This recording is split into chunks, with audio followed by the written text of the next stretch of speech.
All right, what is going on, everyone? Happy Friday, Pizza Friday here, as always, on the Unconventional Mindset. My name's Odum. Welcome to the stream. What do we do here? Every Monday through Friday, we get together, we live stream our process as we try to figure out how to build ourselves a company which is going to generate us $1 million in revenue every single year. Of course, that company is Pixel Pieces or Pixel Media, where we built WEBFLOW template and component library, over 400 components if I remember correctly. And we also build websites and applications for our customers, for our clients. Last year, I think we made just under 100K. We're hoping for 250K this year. That's going to be tight. We only have 2 more months, and we've done less than last year because we've been heavily into like this kind of research and development mode, kind of building things. And yesterday, we kind of finished off, for the most part, we just had to make the subscribe buttons for some videos that we're doing for YouTube. But yeah, we've been focusing on creating content and videos. And one of the things that I thought I'd just take a quick look at, because of kind of the conversations we were having yesterday about what's the best kind of things to do on YouTube. When do you have call to action? Should you ask people to subscribe? What does that kind of look like? And then I was thinking about, what about the whole stuff about just uploading a video and when you do stuff in the descriptions and all that kind of stuff. And so I was just kind of thinking about that, and I came across this video and I started watching this and I thought, well, maybe we can kind of watch a little bit of it together. I think this is would fall under like fair use or whatever, because I guess we're going to stop and pause it or whatever, this video. So we're going to see how this goes. But it seems, I watched about a few minutes of it and it seemed like a really, really good video. So I'm like, this is actually kind of important. And I think it's stuff that I need, because I haven't really paid any attention at all in terms of what I put in the description for a video. And I think this video is actually really, really going to help in that process. So here's this guy. I don't know anything about this guy because I just kind of typed in YouTube of how to just properly upload your videos and how to do right descriptions and whatever to kind of maximize to do your clicks or engagements or whatever. So there's lots of good content on YouTube, but I figured maybe what we can do is actually watch a video and literally almost incorporate it in real time, so we could actually see how well this stuff can work. And I know that for these live streams, even when I have descriptions on these live streams, I just kind of cut and paste the same template. And I think that template, what I'd like to do is just make a new one. And I think we could have 2 templates, one for the live stream and one for the videos that we're going to be posting on YouTube, like the ones we were working on the past couple of days, because those are starting to go live on Monday. And I want to do one of those videos every single day, or at least Monday through Friday anyways. So I'm going to get a notepad here just kind of ready. And I think what we'll just do here is just we'll just talk about YouTube description template, and we'll kind of maybe take notes as we go along watching this video. And in fact, maybe what we can do is we can just do it like this and kind of see what's going on. Okay, so let's have a quick look here and go from there. Today, I'm going to go over my exact uploading process and settings I use that have helped me go on to get videos like this, almost 4 million views, this one 2 million views, this one 3 million views, this one 1.9 million. Yeah, so I put it at 1.5 speed just to, I don't know, go faster, because that's generally how I watch YouTube videos. You get the idea. Now I've got the social proof out of the way. Let me just show you exactly what we do, step by step, in depth, and make the best YouTube video uploading tutorial on the internet. So, first thing you're going to do to upload your video is come to YouTube. Obviously, you need to be signed in. Hit this button, hit upload video. Pretty straightforward. We're going to get on to some of the more advanced settings and cool, fun stuff later, but we need to spend some time on the title here. Okay, so he's talking about title here. Yeah, I mean, that's important. We always kind of think about the title, but let's kind of see what he's saying here. Impacts your SEO and how well your video ranks. That is a complete lie. Ignore anyone who says that. But what does matter to SEO is your video title itself. So if you want to rank your video in search, getting this right is the most impactful thing you can do. The thing is, though, not every video is designed to get the majority of its views from YouTube search. So let me give you an example. Let's go this video that I showed you earlier. This is a video where I say, I bought 5 million YouTube views. Here's what happened. Now, when you think about this video's got 2 million people to watch it, but not many of those people are probably going to YouTube search and typing in, I bought 5 million views, blah, blah, blah. So instead, most people probably would have found this on their YouTube homepage or on their next up. And as you can see here, if I go into traffic sources, you can see that this is correct, right? Only 5% of my viewers actually came from YouTube search. So why does this matter? Well, it means that if your video is the kind of thing that's not going to be found through YouTube search, that's something like I bought 5 million views, or I discovered this crazy challenge, or whatever it is, what someone is going to type. You don't need to worry about including any keywords or SEO stuff here. Just focus on making this title as clickable as...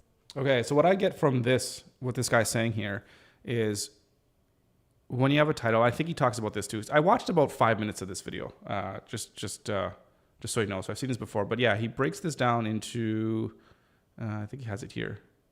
Depends on the type of video. Otherwise, your video is not going to show this. Like, the reason I'm saying your video, figure out which of the two buckets I've just mentioned it best fits in, and then write your... Right. There's two buckets, whether it's like a search type video or a video that's more going to be put in... I don't know. What's the actual word he used?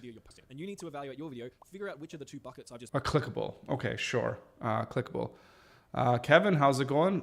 The comments are still working. I think what we need to do is we need to make these comments bigger because I think that's really small. That's what she said. Okay, so Kevin, anyways, how's it going? Welcome to the stream. Happy Friday. Happy Pizza Friday, of course. Hope you're doing well. Hope the family's doing well as well. All right, yeah, search or clickable. Okay, so I'm just gonna, just taking notes here. So what's important to know the title? Basically kind of like two types of title breakdowns based on video. Searchable versus clickable. And then searchable videos. Videos are need to have keywords. Keywords in title. Just think of SEO stuff, and then I guess the clickable.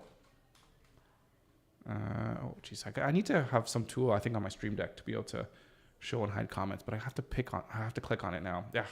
Anyways,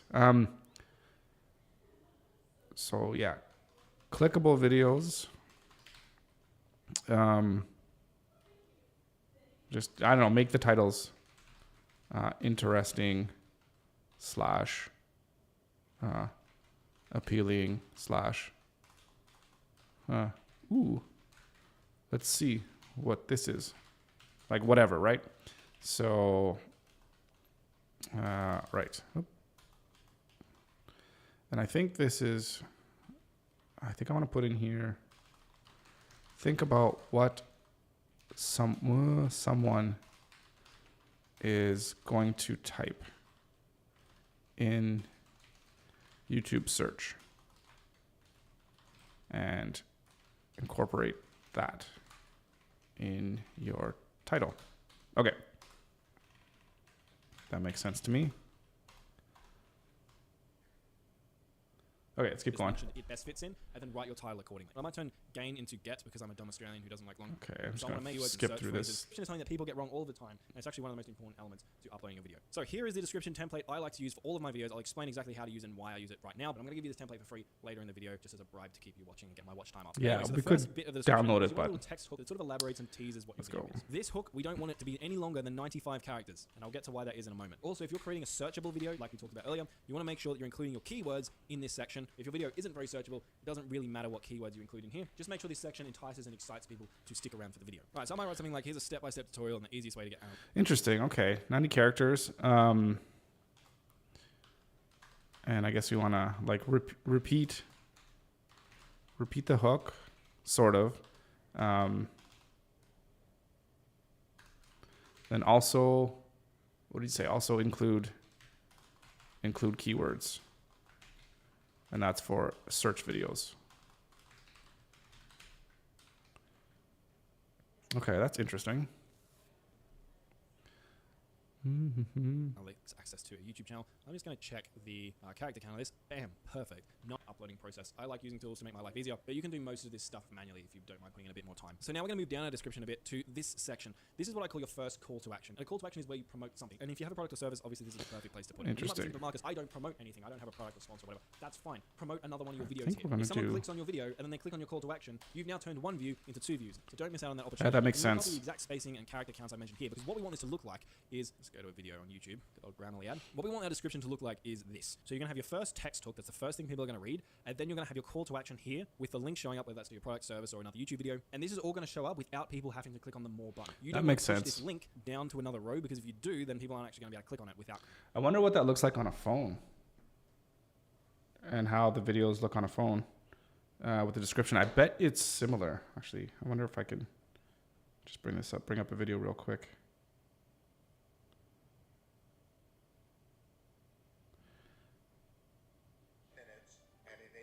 Okay, interesting. So on a phone,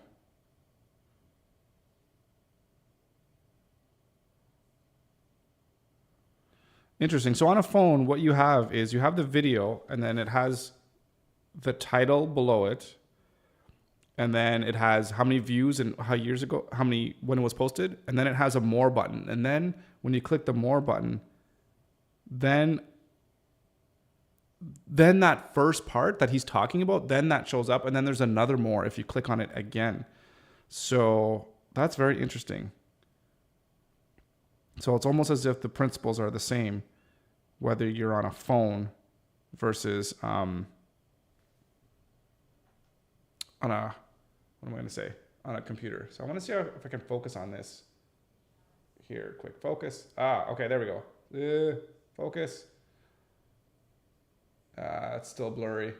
Anyways, there's basically, this is the video, and then right there's a more. I'm still trying to focus on my face. That's not very good. So you're gonna have to use your imagination or use a phone and just see what it looks like on your own. But that's pretty interesting. So I think that's gonna be important, whether someone's viewing on mobile or whether they're viewing on desktop, which is kind of really cool. So, right.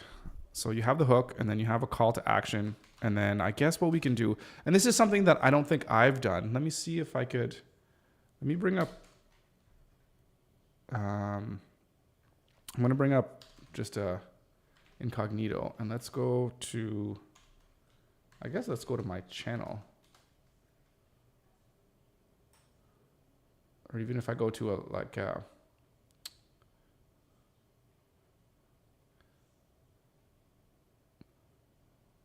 if I go to yesterday's live stream,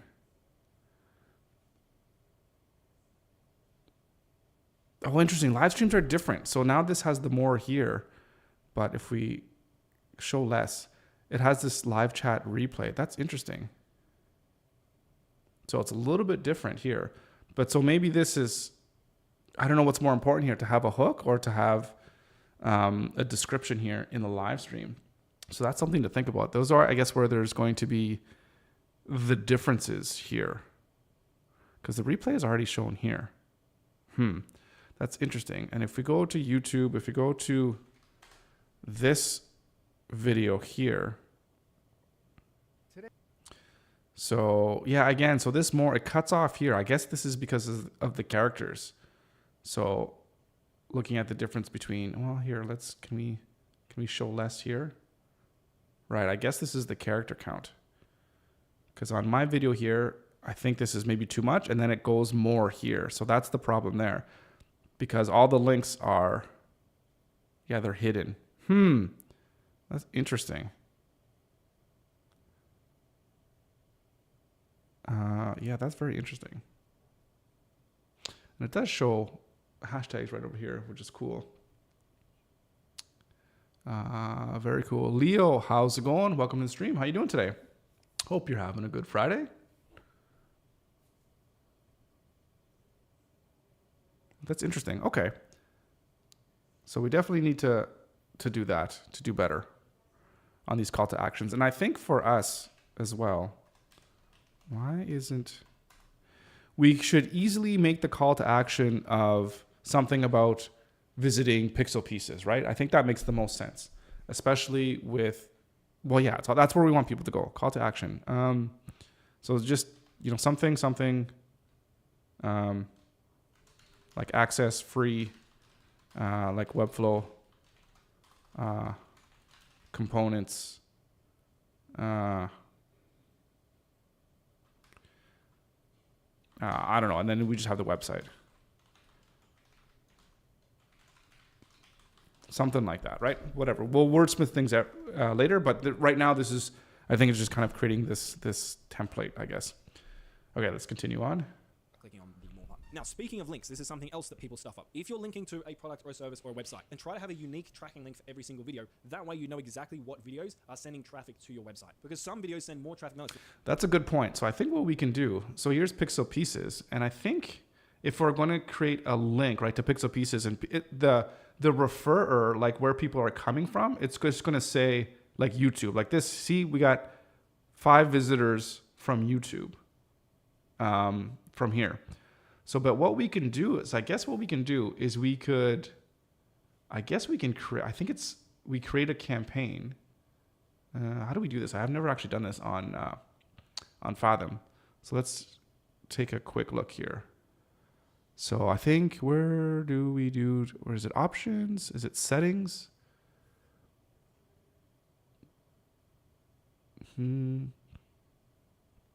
Events. No events created. Okay. Yeah, I want to create an event. So how do we create an event? Learn more. It's going to pop up. Okay.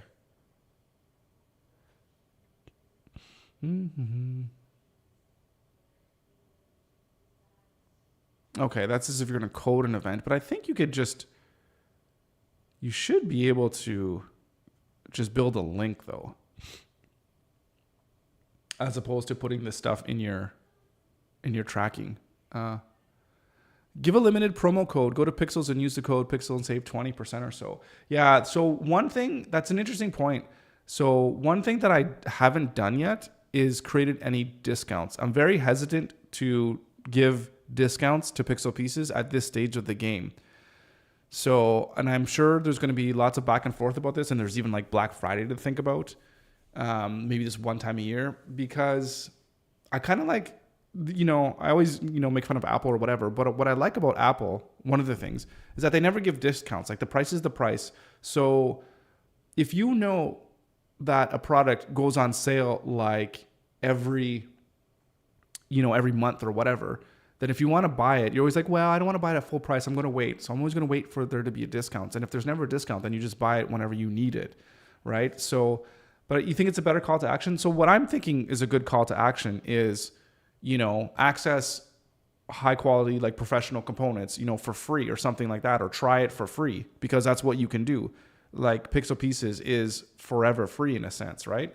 So I think free is a good call to action as well, as opposed to like 20%. But I hear you. I mean, obviously if we can give discounts, then that's pretty good too. So, Apple is a $3 trillion company, if I'm not wrong. Yeah, so maybe something like that. So don't compare yourself with the giants. I'm not comparing myself to them. I'm looking at how other companies do business and seeing what things I like about it and what things I don't like, and things that I might want to consider incorporating into my business. So obviously, I don't think I'm anywhere close to being Apple. Like, that's like, I'm not delusional in that sense. But as an example, the things that they do for their customer service, I think, are horrible. So I'm not going to do that for my customer service. Make it so that's impossible for them to repair their devices, as an example. But I don't know. I think it's okay to learn from other companies and what they do. Again, that all this being said, I'm totally not ever against doing discounting or any of that kind of stuff. So don't get me wrong about that. I'm totally flexible, totally open, because we're going to see how these things goes once we start getting kind of sales going in. But I do remember, and I can't remember who it was, so I don't have any like resources or anything to just like send your way. But there have been people that have done software stuff, and they talk about how they don't like to do discounts because they find that it kind of messes with when people buy and when they don't buy, because of the fact that they're kind of waiting on things to be discounted or whatever. So, or they expect things to be discounted, so therefore they never want to pay full price for a product. So it's just, I think there's pros and cons to how that works. And again, I think we're going to have to figure out how this goes. All of that being said, I feel something that would be really, really good to do. I don't know how to do this at this stage of the game, but we do have affiliate program, right? So if you're an affiliate and it's $250 and you get 50% commission, I would love it. I would love to do this where, as an affiliate, you can, if you want to entice other people to purchase, you can take some of your commission and then offset that as like a discount. So if Leo, if you had a website and you were promoting it with, you're promoting Pixel Pieces, if you wanted to say, hey, click here and you get 25% off of Pixel Pieces, so that 25% off would kind of come off of your commission, I guess, to say. So The customer would save, and you would still get 25% commission. They would get 25% commission, blah, blah, blah, whatever, right? So that's what I was thinking about that, which I think would help with that, to be able to, as an affiliate, to be able to offer your customers or your audience specific discounts as well. So it's not really coming from me, it's coming from the audience. So yourself, you're not selling a device, you're selling a service. And if you give a code for a discount, only the people that watch your video will know the code.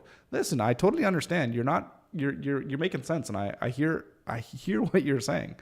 And I'm sure I am going to try out discounts and see how that works for sure. And that will be a good call to action, and that would probably be the call to action. Let me put this back here.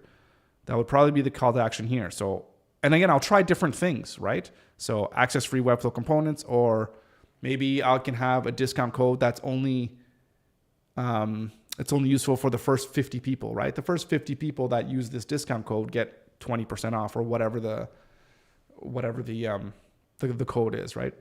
Your point doesn't make sense, because if people only want to buy if there's a discount, give them the discount that they buy. No, my point is that when people see that a product is continually being discounted, then they don't want to buy it when it's at regular price. That's the point that I'm making. So it's not that they don't buy things because they wait for a discount. Because when you're going to buy, again, I'm going to talk to Apple here, but when you're buying a laptop and you save up that money, you finally have enough money, you're not going to sit there and wait for a sale, because you know that sale is never going to come. Or maybe it might come. You might save $100 off your camera on Black Friday or whatever. And I guess maybe even a better example I give is like Sony lenses. So like I have I have 3 Sony cameras. I got like 4 lenses, and they're over $1,000 a piece kind of thing. So I know that when I buy that, I know that I'm just going to, like, I don't wait for sales because they're so few and far in between. I'm okay paying the full price. So anyways, yeah, exactly. No, listen, I hear you. And again, all I'm saying is that my initial thought is, at least right now when I'm just starting, I don't want to go off discounting my product, because it's, as a beginner entrepreneur, it's almost as if like I don't have confidence in my product, and I just don't want to start off by offering like it at a discount kind of thing, right? So again, I'm not saying I'll never do discounts, because I'm sure I will. I'm sure I'll figure this out and try to see what's going on, and try to see what's just best for business. So I have all avenues open, and yeah, I'm not shutting the door on anything. So yeah. Anyways, okay. So getting back to here real quick, I don't want to mess around too much on this in terms of these, in terms of this analytics stuff, because this is not what's super important right now. Go back. Can I go back? Okay, exit out of this. There's got to be. It's weird that there's no way. There should be a way to kind of create them. This is kind of annoying. Yeah, this just gives you haven't created any events yet. Well, I want to create an event. This is really crazy. All right. Did I just switch this to dark mode somehow? I think I did. I don't know how that happened. Okay. We're not going to worry about that right now, but that's what I do is I'd create a specific URL, an event link, so that I would know which videos are sending people to pixel pieces. And that would be a good thing, Leo, to kind of go on your point that if there's a specific video that is at a much higher click-through rate of sending people to pixel pieces, and I see there that there's no kind of conversions that are happening, maybe then that would be a thing where I would think about throwing in like a trial discount on that specific video, because I can see that, that people are getting engaged in that content and kind of like what they hear and what they see. If people know they can get discount codes occasionally, they will go and watch your videos too. But again, the thing is that Pixel Pieces is a one-time purchase, right? So you buy once, that's it. So there's no recurring revenue with that sale. So I think that's one thing to keep in mind with our business model. So we have one chance to get that customer's money, at least right now anyways, right? Okay, let's continue. Let's continue on. We've got, this guy is 26 minutes in this video. Let's see what other kind of nuggets we can have. For example, I had a video that got 700,000 views, I think, and it was sending double the amount of leads to my website as another video I had that I think had like 1.4 million views. And without my tracking link, I would have had no idea that my 700,000 view video was more successful, and I would have kept making more videos like the one that got 1.4 million views. Now, if you're not sending traffic to your website, let's say you're promoting another That's interesting to think about what success is. Success of a video is not necessarily dependent on views. It's depending on the engagement you get at the specific call to action.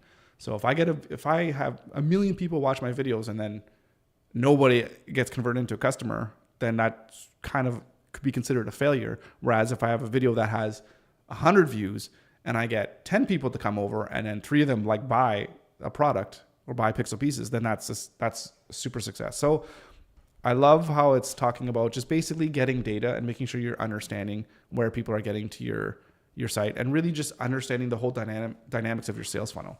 So this is really good. So whoever this guy is, I'm going to subscribe to this guy because this is some pretty good information. So there we go. Show Marcus Jones some love, although he's doing quite better than I am. 325. Anyways, all right, let's keep going. YouTube video. You don't just want to link the video here. What you want to do is create a playlist. And if you haven't got any playlists already, you just want to come to your YouTube studio, come up to create, click on create new playlist, just add in the title of your playlist, description, doesn't really matter. And then add videos and add a bunch of your videos to this playlist. And we have that for our YouTube channel. Is because if I go to one of my playlists, let's say I go to this one. Sorry, we have that for our live stream. It's in a playlist. Link for my call to action. When someone goes to this video and clicks on this link, not only is it going to actually open up the video, but it's going to open up the video inside of a playlist, like you can see here, which is good because one, it pushes down all of the recommended competitor videos and make it harder for viewers to see them. And have to scroll all the way down here to see these videos. But two, it means that if people get to the end of your video, now they're going to just automatically load up another one of your videos and another one. People to watch multiple videos off the same year. So I'm going to put that there. Next, what I like to do is I like to have this videos to watch next section, and I have a couple of different videos that are related to the topic of the video I'm posting with links to them. Again, to try and get people to watch multiple of my videos. And what you'll notice here, if you look at these links carefully, you'll see that these look like the link I just showed you. And that's because these are also playlist links. So if I copy this and I chuck this into YouTube, you'll see that it loads up this video, but it loads it up again inside of a playlist. Now down below, what I like to do now is have another section for calls to action. Again. Okay, Leo, I don't know if you were here then when we were debating endlessly back and forth about whether Pixel Pieces should be a subscription service versus a one-time payment. And yeah, do that now. Yeah, I know what you're saying. So because the Pixel takes off and people buy the service and you want to do that later, you're going to get backlash. Well, the thing would be is that anybody that buys the service initially at whatever flat fee, they're going to be grandfathered in. No questions asked about that. So I wouldn't screw anybody over like that. Like, oh, you paid for it. Now you're going to have to like not own it or what have you. So basically, I'll just say this real quick in terms of the philosophy that I have with this business for now is I personally hate software as a service. I hate having to pay monthly fees for things that I use without actually owning it. While I do understand that it makes sense for a lot of software because it can be expensive, I would much prefer to pay once and then I own that software and then I have access to what I actually purchased.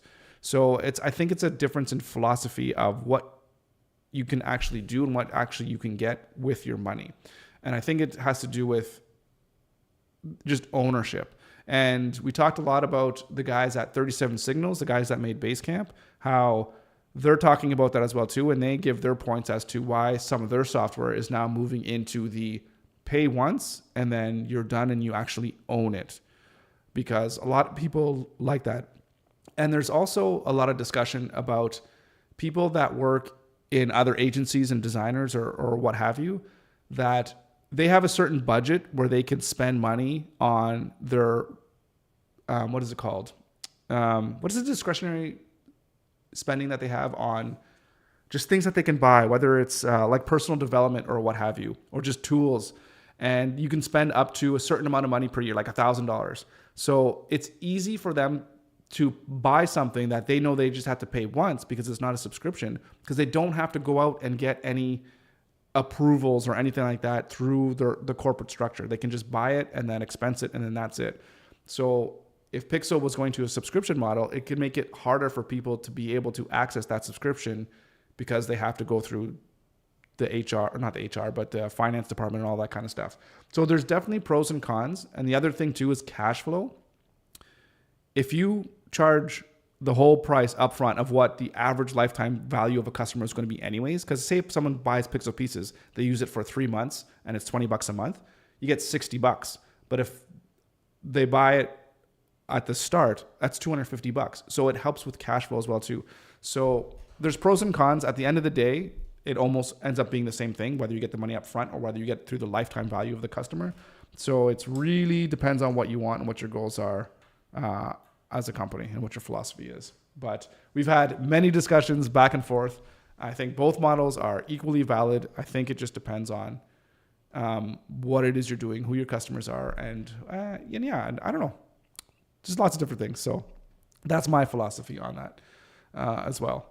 And the thing is too, is we've made that decision, and if we're going to renege and go back on it later, which we very well might do, it's one of those things where we'll worry about it when we actually get customers. Because if I change it now or I keep it the same, that's not going to make Pixel Pieces get more customers right now, right? So it's not an important thing right now for the company. We just need to get the product out there. We need people to use it and to buy it and then go from there. We need data. Again, I use emojis here because I want to draw people's attention to these calls to action. This is exactly the same as the call to action that's up here. I just changed the wording of it. So if people don't click up here, I have another shot of getting them to click down here. So what I would do is I could just like copy something like this. Right. So if you want to watch me buy So 5 million views, I could just do something like, I spent $80,000 buying views, watch what happened here, which is actually true, by the way. And again, I'm just going to promote the exact same thing. So now I've got the opportunity to try and get people to do this thing. And then below that, I'm just going to have any other calls to action that I want to promote. So this could be maybe social media. For me, it's an email right. list. Okay. I recommend people promote an email list. So then we have like a watch next section. What happens to your channel, you have all the email addresses of your subscribers, and so you can just email them your new videos or new offers or products or whatever it is. Now below that, I like to have a little quote. I don't know if this actually makes a difference. I just like it. I'll then have my contact information for brands, and then below that, I will have a bunch of hashtags. Now I get a bunch of questions about. Okay, let's back up here for a second. What he's saying. Okay, quotes. Yeah, that's not me. So I want to do that. Watch next section. Link to other playlists, and then we have information. So this is where I like to have, what do I have on some of my videos? Did I close that other tab? I think I did close that tab. No, I didn't. So this one here has like information of what I actually said in the video. And then we could have chapters as well too. So I think we could have information. This could be, well, actually, let's say first we do contact information. And then we do video information. This could be like product links, and that could also be affiliate. So hang on a second. So Leo, I see your comment here. Just 1 second here. I'm just going to finish this thought here. Video information, product links, affiliates, chapters. Or actually, chapters would be product links, affiliate links, links to products, services, mentioned just in video. I guess that's kind of the same thing I just said above there. Video information, and then we can have chapters. And then I guess what he's saying then is just have hashtags at the end. So you're saying yes, but people are not infinite. Well, no, of course. I mean, there's always a limit to what anybody can sell. Because you like to compare yourself with Apple. Apple is only successful because the people that buy their products buy the newest versions, but people that buy your product will only pay once forever. So Apple customers buy the newest phone over and over again, but that's not the same with your service. So it's a very good point. And it's something that I have thought about, but I haven't spent too much time exactly figuring out what the next steps are going to be. So I did mention that right now we have one product and it's like $250, and then that's that. But we have also had lots of conversations and lots of discussions on, yes, that's a one-time payment, but there's other things that we can do to increase our revenue streams and to increase the amount of value we can get per additional customer. So some of those things we talked about could be selling premium templates. And now we also saw that in new WEBFLOW's launch that they might give us the option or the ability to sell our own templates on our own website as opposed to the marketplace. So that could be another stream of revenue where, yes, you get access to components, but if you want a pre-built template, you can buy that at $200 a pop or whatever the case may be. And then there's also educational materials and courses that we can release. So, hey, you want to learn about web design, or you want to learn WEBFLOW in this neat structured package, whether it's a community or whatever the case may be, we can sell that as well too. So there's other things that we can sell, just like you're saying with Apple, that it's not just the phone, but we also have laptops, we have the desktops, we have all these other different products as well too. And, again, what's going to happen in 3 years? I don't know. If Pixel becomes wildly successful and we have thousands and thousands of paying customers, maybe we do end up going to a subscription model. That could be a thing. Maybe we're going to go off into this whole other direction that we didn't even know what we're going to do, and we're creating new products or whatever. So, I really think you should make a subscription. I mean, Netflix, Apple TVs are so profitable because they have a subscription. So I feel you, but also for me personally, that's the reason why I don't have Netflix and I don't have Apple TV, because I hate subscription models and I don't buy it. Because I don't like it, because it ends up being so much money over time that for me it's just cheaper to just even buy the TV show or buy the DVDs or whatever, buy them on the not on the high seas, but anyways, you know what I'm saying, right? So that's for me, and that's my philosophy on things. I like to own things, and I know there's people out there like me that like to own things. And that's what I want to give my customers. And it's just like a philosophical thing. I think that's what it is. So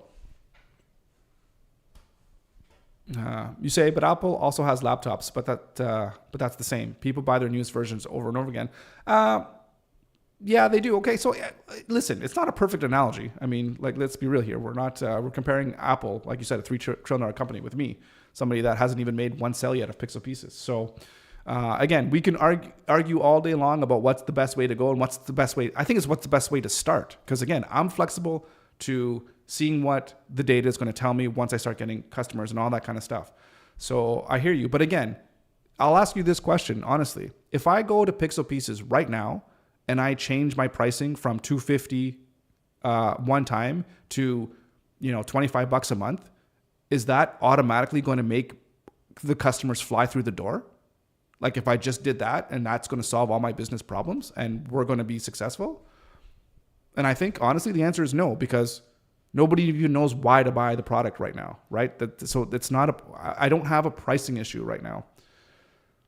So you would, but then again, for how long then? Because if you do that for 10 months, then that's $250. But then they're going to continue past that? Is it worth it to have it for 2 years and then you're going to pay, if it's 25, yeah, again, but are you going to keep it for forever? Like, are you just going to hold on to it, the subscription for forever? And then if you're a business guy and you're like, hey, I'm going to use this tool to help me build websites for my clients. Well, that's the thing, if you need it. So, do you need it? Because I don't know. Listen, I guess we're not going to agree on that I need to switch it today. Am I going to switch it later? Maybe. And I'm open to it. I just need to see what's going to happen. And like I said, I could end up finding out that I'm going to switch it next week. Like, I'm totally open to it. And I'm seeing all your points. They're all valid points. So I'm not disagreeing with what you're saying, because it's the exact same thoughts that I have. Because you can say like, oh, well, $25 is cheaper than $250. So I'll buy that.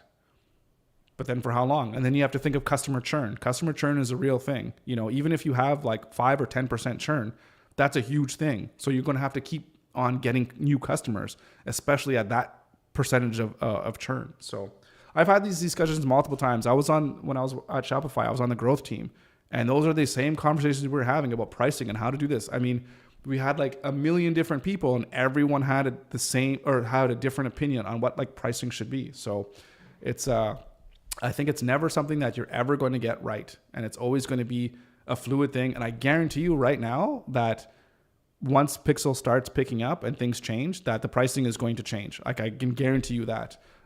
Whether we go to a different model or whatever, I guarantee it's going to change. So all I'm saying is right now, that's not the problem of the business. So, all right. Let's keep going. It's a good, great conversation. I really appreciate the pushback because it's really I important. get a bunch of questions about these hashtags. Firstly, people ask, is it not allowed by YouTube? And the answer to that is no. If you read YouTube terms and conditions, they say you can have up to 60 relevant hashtags. And I usually have about 50 here. And when you link a hashtag in your video, it's going to show the hashtags at the top of the description. But if you click on those hashtags, it's also going to make your video show up when people type in that hashtag. Now, do many people type in hashtags? No, this isn't a great strategy to get huge amounts of views. As you can see, there's only like me and 2 other creators actually tagging their videos with these hashtags. But I think about it this way. It can't hurt. It's not going to make me get less views. And if your videos are all around a similar topic, I normally just copy and paste the same list of hashtags. But just be careful doing that if your videos are very different, because YouTube terms and conditions say you need to make sure your hashtags are actually relevant to the video. Right. Now, if we keep coming down, we end up in the custom thumbnail section. Now, quick note here, if you don't see this section, it's probably because you haven't verified your channel. So if you have a new channel, what you need to do is come into settings, and you want to go to channel, and you want to go to feature eligibility. We actually did this on the stream not too long ago. 2 thumbnails. We have upload a file, which can upload a singular file. You can order. Do you think the test and compare option is the one you should go with? I've heard people saying test and compare actually hurts your videos. I haven't found that. A lot of my other YouTuber mates who are much smarter than me haven't found that either. So what I would do is you just come and click on this, and then you upload multiple different thumbnail results from later by coming down to the video that you added on, clicking on options. So I think I got the information that we wanted to from this video in terms of seeing what we should do for the template. And what we should probably do is, again, create 2 different templates, one for the live stream and then one for the YouTube channel for Pixel. So if I need a component and I can't make it myself and I go to your site and I see it's over $200, I would not pay that. But I would maybe pay $25 for 1 month to get at least one component that you wanted.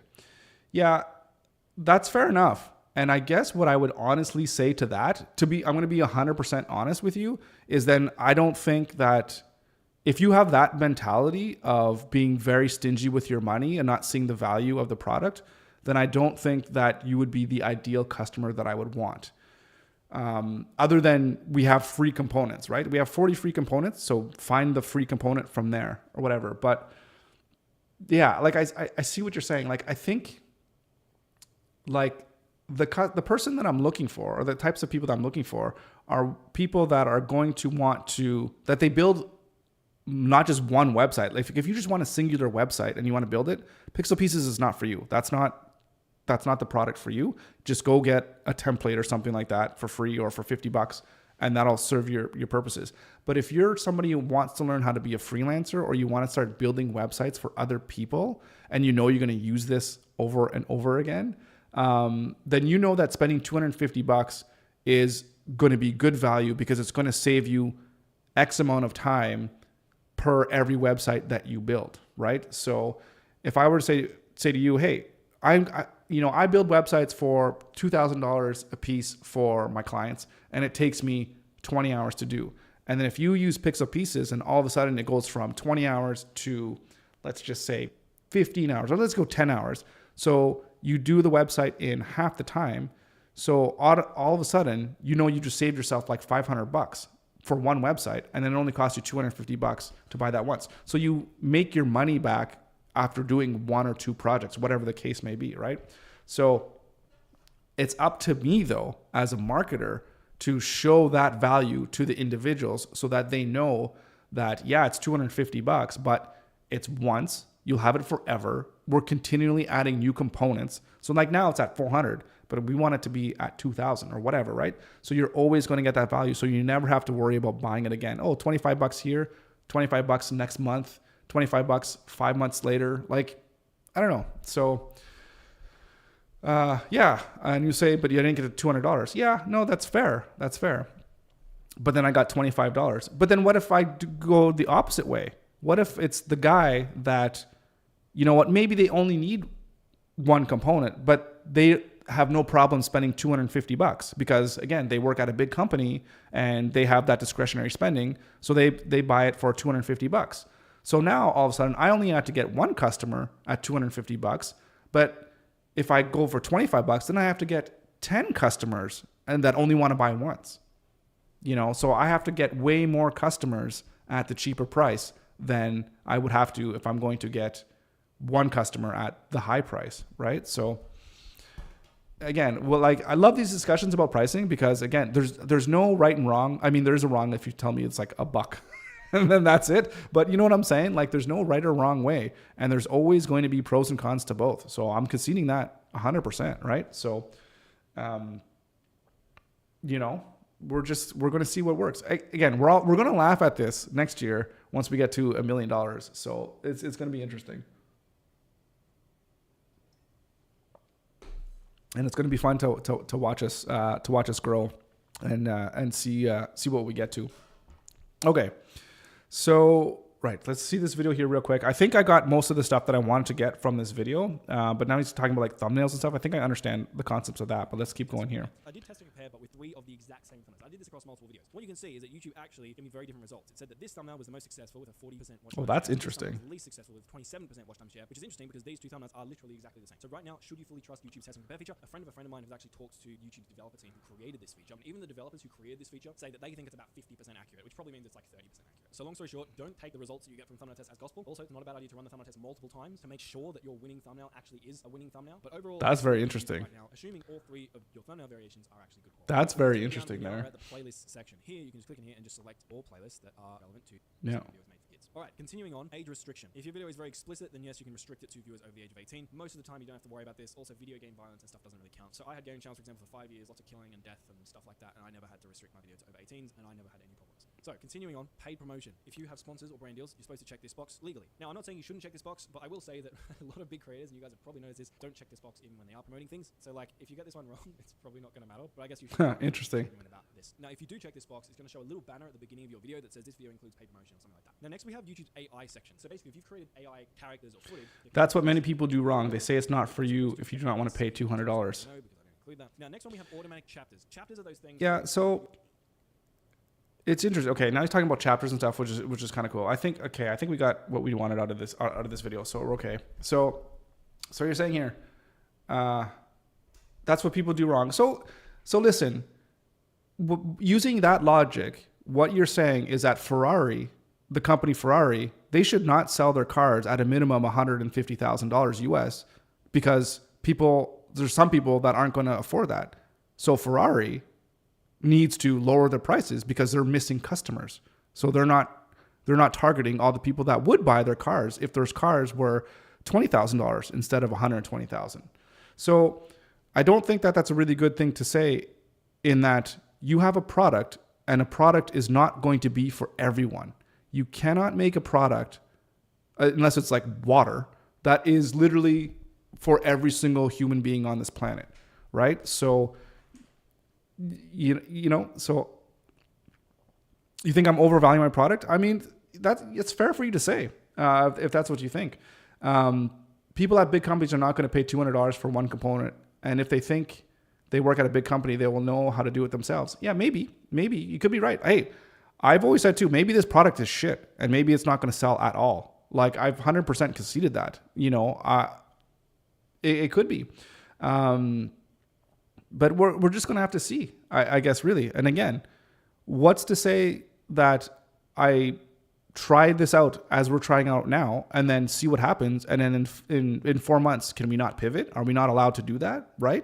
Like, if you think, again, we've had these conversations, and there was other people that are on the stream today, but they'll say to you, like, we've gone back and forth, and there's people that said, yeah, that having this price point makes a lot of sense. So, there's going to be people that are going to think differently, and we're going to see. I don't know. I haven't had anybody pay for it now. I haven't had anybody pay for it I don't know if I had it at a subscription model before. It might have. I think we started at a monthly payment, but then we went away. But yeah, that's what market research does and what market research says. But like, that'll know what people are going to pay. But again, if somebody wants one component and they're going to buy this product, like, are they going to buy other competitors for that? I don't know. Are people like, oh, I need one component, so I'm just going to go to the Reloom library and then I'm just going to buy it once and that's it? Like, again, what you're saying is the person, like, okay, let me just back up here and just say one thing here. I do need to go here, but this is a great conversation. For me, I have clients. I build websites for clients and I maintain them, all that kind of stuff. So the main reason I built Pixel Pieces is because I need components for me, for my business, that helps me build websites faster. So what I've done with Pixel Pieces, it's like I've solved my own problem as a business owner of, I need to build websites as fast as I possibly can for my clients, which makes them happy and also makes me happier because I make more money. So that's the problem that I've solved. And my hope is with Pixel Pieces is that I help other people solve that same problem. So the person that needs one component one time, that customer is not for me because that's not what the product is for. The product is for people that are freelancers that build websites for customers, that build WEBFLOW websites for customers. And that's who it's for. So this, like I think you're getting caught up on this, this one-time guy that wants to buy one thing. Like, that's great. There's other tools out there for them to do that. And yeah, they could do it themselves. So that's not the customer. Or the customer that I'm looking for. So again, we're going to see how things turn up. Yeah, the thing with Ferrari. Yeah. And that's what Walmart is so successful. Why is Walmart so good? Because Walmart is the race to the bottom, right? And their prices are so low that if I was to open up a store and try to compete with Walmart and being like, hey, well, I need to get that guy that only wants to spend $20 and Walmart's selling at 20, so then I'm going to sell it for $19.50. Like, how the hell am I going to make a profit? Because the reason why Walmart is so successful is because they have so many different stores and they do so much volume that they can get deals with vendors and their suppliers and all that kind of stuff too, right? So the race to the bottom pricing is usually not a very good strategy as a business when they're just starting. At least that's the things that I've learned from what I've been reading and whatever, as I've been kind of learning the process and figuring out what my pricing strategy is going to be. So what I will say about this is I don't know what the right pricing strategy is. I don't know if going with the one-time payment versus the subscription is the right way to go. Like, I'm going to be honest with you. I don't know what the right way is. But what I will, again, we're going to try it out. We're going to see what happens, and then we're going to go from there. So you're saying that Netflix should charge $200 to watch the movies because if they really want to watch them, they will pay for it. No, I'm not saying that at all. So what I am saying is that if Netflix cost $1,000 and you had to pay that one once, I would pay $1,000 for Netflix. That would be like 5 years of subscriptions or whatever. I don't know what number it would be, but it would be a lot. I would pay that price to never have to pay it again at a subscription at $20 a month or whatever. That's what I would say. So yeah, anyways. So, because you have to figure out what the value is of the actual product, right? And what people are going to be willing to pay for. Yeah, of course people come back to Walmart. Yeah, of course they come back to Walmart. But I'm saying I can't compete with Walmart. I can't just go have the lowest prices and people are just going to shop me at my place instead of Walmart because I can't sell a product that low. That's all I'm saying. Yeah, listen, I think we're getting beyond what the point is, what I was trying to make about that. Of course people need food.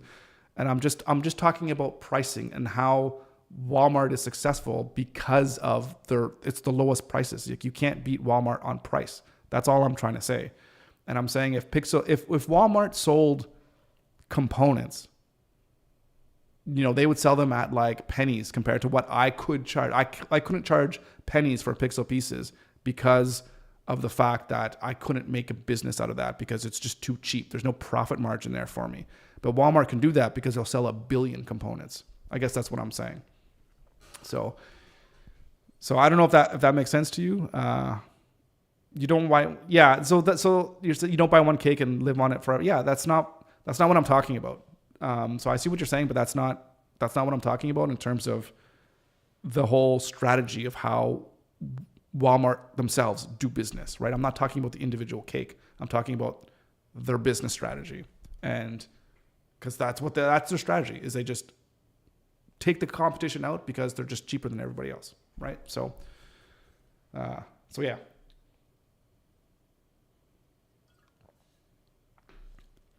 Anyways, to the top of the conversation, we have our template, or we have kind of the outline of the template. I'm going to work on the template this weekend, and we're going to get that down. And then with the videos that we made the past 3 days, that's going to start going live on Monday. And I'm probably going to film a bunch of videos this weekend as well too, now that we have the Resolve template, that we can make these videos very quickly and edit them very quickly. And we're going to start publishing hopefully on a daily basis on our YouTube channel. And we'll figure out how do we get the vertical videos on Instagram as well. So that's what we're going to do. We're going to just pump out the content and have our call to actions. And then we're going to see what's working and see if anything is going to be starting to bring in customers and clients to our website. And then Leo will be able to figure out what is going to be the most appropriate pricing strategy. And then we'll go from there. Because like I would say, we just need the data. We need the data to figure out what's going on. And we'll go from there. And the subscription is maybe $25 and buying your product is $200. That's not low. If you're a business owner that's making $5,000 a month from doing web design, is $200 a fair price to charge if you know that you're going to be able to increase your revenue from $5,000 to $10,000? Is $200 a fair exchange of value there? I think the answer is yes. If you say the answer is no, then you're crazy, because that's not how like economics works, right? Because everyone's most valuable resource is time. And if your product can save people time, that's saving them money. And if you know $200 is going to save you $1,000 every single month, then you'd be ridiculous not to pay that money and to be like, oh, that's just looking at the number saying that's high. That's not how finances work. So yeah. Anyways, of course Walmart has low prices, but again, Ferrari, like I know I'm not comparing, like go to Gucci or whatever. Why do people spend $2,000 on a Gucci bag, but they don't spend the $25 on the bag at Walmart, right? There's a reason for it, right? So, why is that? It's premium products. So a lot of people don't like to shop at Walmart. I would rather have customers that don't like to shop at Walmart than ones that do like to shop at Walmart, because all they care about is getting this lowest price. They don't care about value, or they don't care about quality of product, all that kind of stuff. So there's much more to things than just price. Anyways, I do need to leave it here though, because I do got to run. But Leo, thanks so much for the conversation. I'm sure we'll have much more conversations about that in the future. So totally appreciate it. And have yourself a fantastic weekend. Everyone here that joined, thank you so much. I really appreciate it. More than welcome. Again, great Friday, Pizza Friday conversation. Very much appreciate it. Absolutely. We'll see you next time. Kevin, you didn't chime in here. It was kind of in the backgrounds. But yeah, have a great rest of your day. Have a great weekend. And as always, we'll be back here for a brand new stream on Monday. All right, guys. See you then.